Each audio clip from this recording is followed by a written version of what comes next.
ನಮಸ್ಕಾರ, ನನ್ನ ಹೆಸರು ರಮ್ಯಾ ಅಂತ ಹೇಳಿ, ಚಿಕ್ಕನುಂಡಿ. ನಿನ್ನೆ ದಿನ ನಮ್ಮದು ನಮ್ಮ ಮನೆಯವ್ರ ತಂದೆಯದು ಪಿತ್ರಾರ್ಜಿತ ಆಸ್ತಿಗೋಸ್ಕರ ನಾವು ಕೋರ್ಟ್ ಆದೇಶದಂತೆ ಹೋಗಿದ್ವಿ ಜಾಗಕ್ಕೆ.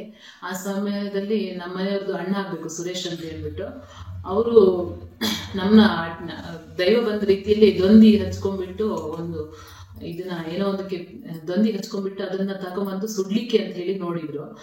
ಸುಟ್ಟು ದೈವ ಬಂದಿದೆ ಅಂತ ಹೇಳ್ಬಿಟ್ಟು ಎಲ್ಲರ ಮೇಲೂ ಅಟ್ಯಾಕ್ ಮಾಡಿದ್ದಾನೆ. ಆಟೋ ಸುರೇಶ್ ಅಂತ ಹೇಳಿ ಇವರು. ನಮಗೂ ಕೂಡ ಅದ್ರ ನಂತರದಲ್ಲಿ ಆ ದೊಂದಿಯಲ್ಲೇ ತಗೊಂಡು ವಿಡಿಯೋ ಮಾಡ್ತೀಯ ಅಂತ ಹೇಳ್ಬಿಟ್ಟು, ನಾವು ಮಾಡಿರೋದು ಆಕ್ಚುಲಿ ಏನಕ್ಕೆ ಅಂದ್ರೆ ಸರ್ವೆ ಮಾಡ್ತಾ ಇರೋದನ್ನ ನಮ್ಗೆ ಪ್ರೂಫಿಗೋಸ್ಕರ ನಾವು ಮಾಡ್ಕೊಂಡಿರೋದು. ಅವ್ರು ಮಾಡಿರೋದು ಯಾವುದಕ್ಕೂ ನಾವು ಹೋಗಿಲ್ಲ. ಅಂತ ಸಂದರ್ಭದಲ್ಲಿ ಅವ್ರು ನಮ್ಮನ್ನ ಅಟ್ಯಾಕ್ ಮಾಡಿದ್ರು.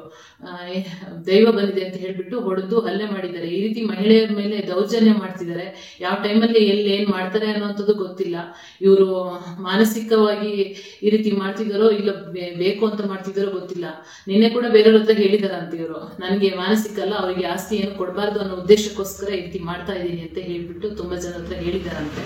ಹೀಗೆ ಅಂತ, ನಾನು ಬೇಕು ಅಂತ ಮಾಡ್ತಾ ಇರೋದು ಇದನ್ನ, ಅವ್ರು ಬಿಟ್ಟು ಓಡ್ಬೇಕು ಅಂತ ಹೇಳ್ಬಿಟ್ಟು ಈ ರೀತಿ ಬೆದರಿಕೆ ಹಾಕ್ತಿದ್ದಾರೆ. ಈ ಮಹಿಳೆಯರ ಮೇಲೆ ಈ ರೀತಿ ದೌರ್ಜನ್ಯ ಮಾಡೋದು ತುಂಬಾ ಅಸಹನೀಯ ಅಂತ ಹೇಳಿ ಅನಿಸ್ತಾ ಇದೆ. ನಾವೀಗ ಒಂಟಿ ಮಹಿಳೆಯರು ಆಚೀಚೆ ಸುತ್ತ ಬರ್ಬೇಕಾಗತ್ತೆ, ಸಮಸ್ಯೆ ಆಗತ್ತೆ. ಈ ರೀತಿ ಅವರು ಫೇಕ್ ದೈವಗಳು ಅಂತ ಹೇಳ್ಬಿಟ್ಟು ಮತ್ತೇನೋ ವಾಮಾಚಾರ ಎಲ್ಲ ಮಾಡಿ ತಂದ್ಬಿಟ್ಟು ತೋಟದಲ್ಲೆಲ್ಲ ಕಟ್ಬಿಟ್ಟಿದ್ದಾರೆ. ಹೋಗ್ಬಾರ್ದು ಅಂತ ಹೇಳ್ಬಿಟ್ಟು ಜಾಗಕ್ಕೆ ಏನೋ ಮಾಡೋಂಥದ್ದೆಲ್ಲ ಮಾಡ್ತಾ ಇದ್ದಾರೆ.